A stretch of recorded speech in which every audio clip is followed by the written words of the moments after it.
ड्रामे के स्टार्ट में हम एक ओल्ड हाउस का सीन देखते हैं। बैकग्राउंड में बहुत ही काम सा, पीसफुल सा म्यूजिक चल रहा होता है। इस ओल्ड हाउस में कुछ ओल्ड एज वुमेन्स भी होती हैं, कुछ बूढ़े आदमी भी होते हैं। यहाँ पर एक केयर टेकर भी होती है। इसने इन सब बूढ़ों को पेपर और पेंसिल्स दिए होते हैं और ये इन सब को बता रही होती है, इन सब को इनकरेज कर रही होती है कि आपके दिल में जो भी बात है आप इन पेपर्स पर लिखें। कोई ऐसा मैसेज जो आप किसी को कन्वे करना चाहते हैं या कोई ऐसी बात जो आप किसी से कहना चाहते हैं, आप इन पेपर्स पर लिखें। एक बूढ़ा आदमी लिखता है कि हमेशा अपने बड़ों की, अपने एल्डर्स की रिस्पेक्ट करो। एक लेडी लिखती है कि मेरे बेटों और मेरी बेटियों, मैं बहुत ही ज़्यादा बूढ़ी हो चुकी हूँ। मेरी आंखें और मेरे कान फेड हो रहे हैं। मेरी बैक बहुत ही ज़्यादा पेन करती है। मेरे मरने से पहले एक दफ़ा आकर मुझसे मिल लो।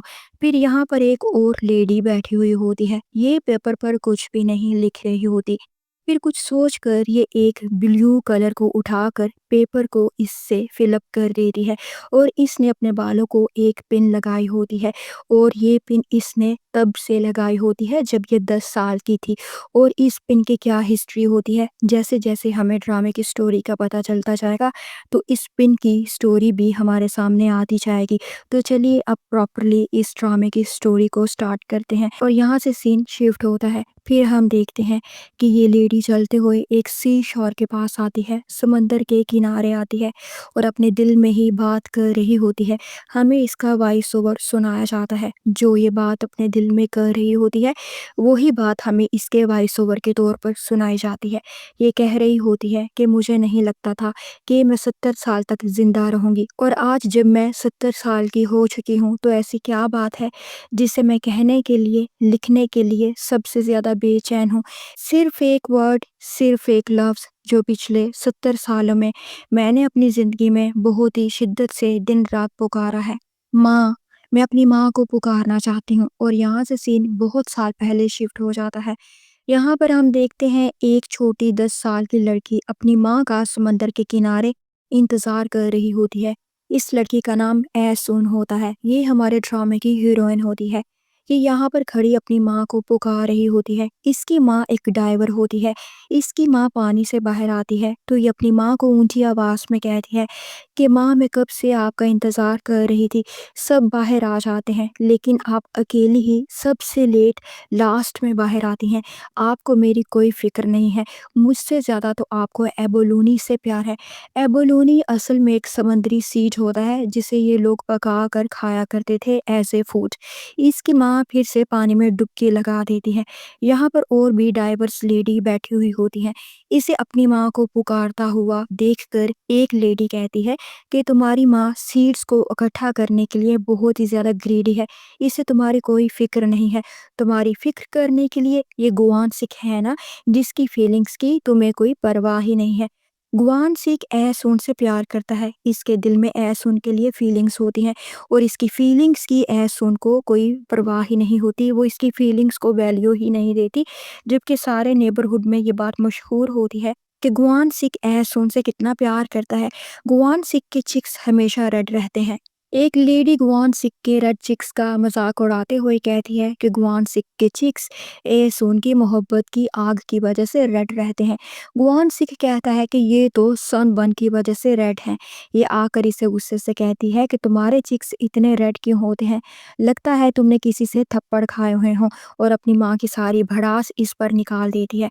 ये लेडी हंसते हुए कहती है कि ये फिर से गुआन सिख पर गुस्सा हो रही है।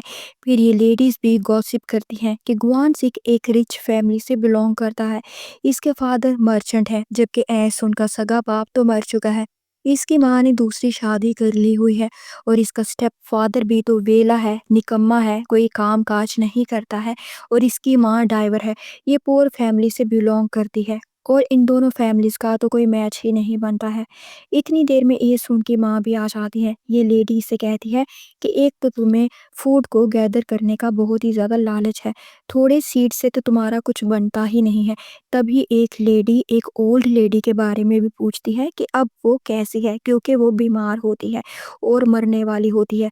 और उस ओल्ड लेडी ने इन सब लेडीज़ को डाइविंग करना सिखाया होता है। अब वो बीमार होती है, काम नहीं कर सकती है और इसके 3 बच्चे भी होते हैं जिनके लिए खाने पीने का इंतज़ाम करने वाला कोई नहीं होता। तो ये डाइवर्स लेडी समंदर में से जो बीज और खाना वगैरह निकालती हैं, उस सारे फूड में से ये सब थोड़ा-थोड़ा सा एज़ ए चैरिटी शेयर करके उस ओल्ड लेडी को देने के लिए एक बास्केट में गैदर करती जाती हैं। ये सुन के माँ कहती है कि जो सीड मैं इतनी मेहनत करके समंदर में से लेकर आई हूँ, वो मैं अपने बच्चों के लिए लेकर आई हूँ, उस ओल्ड लेडी के लिए नहीं। मैं उसके बच्चों के लिए इतनी मेहनत नहीं करती हूँ। मुझे तो अपने बच्चों का पेट पालना है, मुझे अपने बच्चों की फ़िक्र है। किसी और के बच्चों की फ़िक्र करने की मुझे ज़रूरत नहीं है। यहाँ पर एक लेडी और होती है, वो इसे कहती है कि उस ओल्ड लेडी ने हमें ट्रेनिंग दी है, उसकी वजह से हम आज इस काबिल हैं कि अपने बच्चों का पेट भर सकें, इनके लिए खाने-पीने का इंतज़ाम कर सकें। और आज जो हाल इसका हो गया है, वो हम सब का भी होगा, क्योंकि डाइविंग की वजह से हम सब लोग बीमार होकर ज़्यादा देर तक तो ज़िंदा नहीं रह सकते हैं। लेकिन ये सुन के माँ तो खाना देने से इनकार कर देती है। बातों-बातों में झगड़ा होने लगता है और ये लेडी इसे ताना देती है कि तुम तो बहुत ही ज़्यादा लालची हो और तुमने तो 2-2 आदमियों के बच्चे पैदा किए हुए हैं। ये सुन के माँ जाते हुए इस लेडी की बास्केट को गुस्से से उठाकर दूर फेंक देती है और ये लेडी अपनी बास्केट को पकड़ने के लिए दौड़ती है और इसे अब्यूज़ भी करने लगती है। फिर ये सुन अपनी माँ के पीछे-पीछे जाती है और कहती है कि माँ, आपका हमेशा झगड़ा हो जाता है। और गुआन सिक इन दोनों को ज़्यादा देख रहा होता है। अगले सीन में हम देखते हैं ये अपनी माँ के घर पर होती है, पौधों को पानी दे रही होती है और अपनी माँ से शिकवा कर रही होती है कि आपको मेरी ज़रा सी भी फ़िक्र नहीं है, मुझसे ज़्यादा आपको एबोलोनी की फ़िक्र है। मैंने आज अपनी क्लास में सेकंड पोजीशन स्कोर की है, अपनी पोएम की वजह से मैंने आज सेकंड पोजीशन ली है और आपने मेरी पोएम को रीड भी नहीं किया है। इसकी माँ इसको कहती है कि तुम्हारी पोएम मुझे खाना नहीं देगी। ये सुन इस वक्त अपने स्टेप फादर के घर पर होती है, अपनी माँ के साथ होती है। इसकी माँ ने इसके डैडी के मरने के बाद दूसरी शादी कर ली हुई होती है और ये इस वक्त अपने स्टेप सिबलिंग्स का भी ख्याल रख रही होती है। फिर ये अपनी माँ के पास आकर बैठ जाती है और अपनी माँ को कहती है कि आप मुझे अपने पास क्यों नहीं रहने देती हैं। दादी तो मुझे ज़रा सा भी लाइक नहीं करती हैं और तो और मुझे पेट भरकर खाना भी खाने के लिए नहीं दिया जाता। सारा दिन मुझसे घर के काम करवाए जाते हैं। माँ प्लीज़ मुझे अपने साथ रहने दें। इसकी माँ इसकी बात का कोई जवाब नहीं देती है, जिस पर ये रोते हुए अपनी माँ से फिर से रिक्वेस्ट करती है कि माँ प्लीज़ ज़्यादा दिनों के लिए नहीं, हमेशा के लिए नहीं, सिर्फ़ 1 दिन के लिए कभी-कभी मुझे अपने साथ रखें। लेकिन इसकी माँ अभी भी इसकी बात का कोई जवाब नहीं देती है। इसकी माँ को ये सब सुनकर दुःख तो हो रहा होता है, लेकिन वो मजबूर होती है। अपने इमोशंस को कंट्रोल करते हुए इसकी माँ इससे कहती है कि मैं तुम्हें अपने पास इसलिए नहीं रखती हूँ क्योंकि मैं तुम्हारी पढ़ाई को अफोर्ड नहीं कर सकती हूँ और चलो उठो जाओ यहाँ से और खुद को डिफेंड करना सीखो। इसकी माँ इसे यहाँ से ज़बरदस्ती भेज देती है। इसके स्टेप फादर इसकी माँ को कहते हैं कि तुम अपनी बेटी को अपने साथ यहाँ पर क्यों नहीं रख लेती हो। ये अपने हस्बैंड को कहती है कि मैं इसे यहाँ पर कैसे रखूँ, इतने छोटे से घर में तो हम लोग मुश्किल से रह रहे हैं और ऊपर से तुम कोई काम नहीं करते हो, तो मैं अकेली क्या क्या संभालूं। इसका स्टेप फादर भी इसकी पोएम को रीड आउट करता है और इसकी माँ को भी कहता है कि ये देखो ई सो ने कितनी अच्छी पोएम लिखी है। इसकी माँ इसके हाथ से पोएम लेकर पढ़ने लगती है और कहती है कि तुमने तो पोएम का कचरा बना दिया है, मुझे दो।